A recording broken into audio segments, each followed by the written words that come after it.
So this is how to paint details with a large brush, where you want a slightly looser effect than using a tiny brush. I'm just using a filbert here. I've got a palette here ready to mix up some brighter greens to go on top of the darker greens in order to paint the bright leaf colours of the bluebells. So using a palette knife, I'm using lemon yellow, I'm using some cyan blue and white in acrylic paints.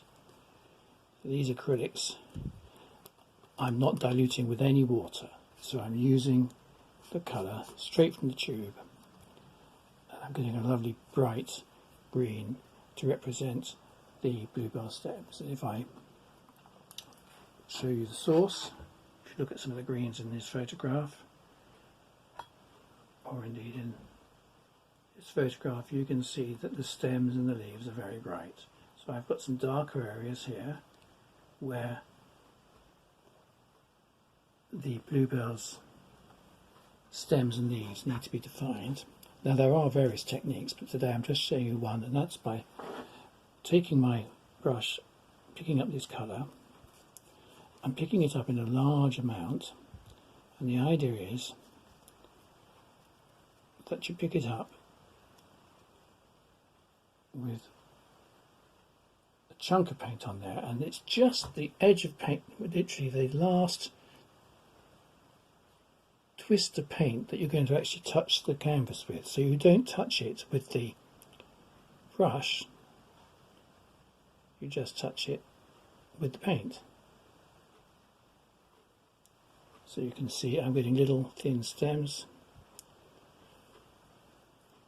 by doing it like this. Now there are various choices of brushes that work this. You can do this with a round brush or a filbert like this one. Just using the edge of the brush.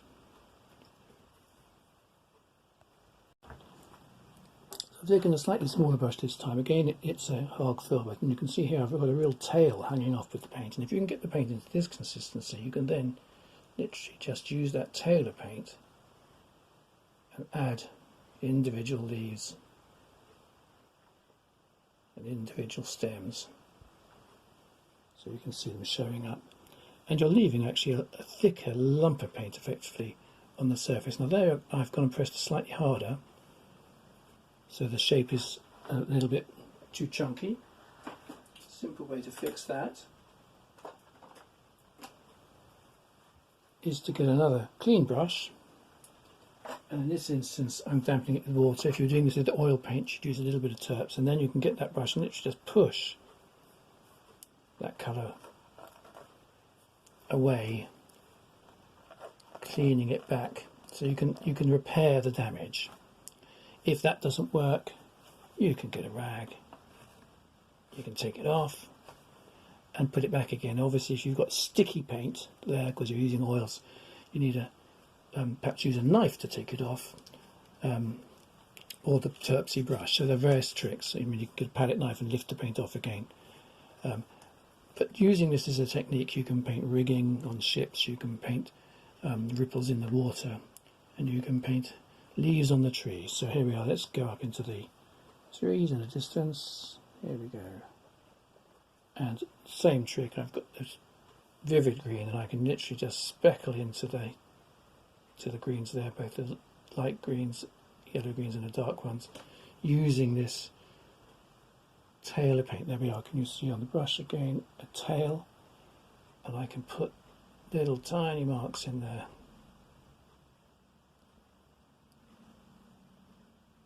and it's very easy to control this and get a bright contrast. So wherever you've got bright coloured leaves, let's say spring coloured leaves like these ones against darker leaves, you can show them up, and of course you can do it the other way around and put darker patches back into the light.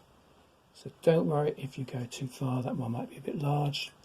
And again, I'll use my knife this time. I can just lift it off. Thank you for watching.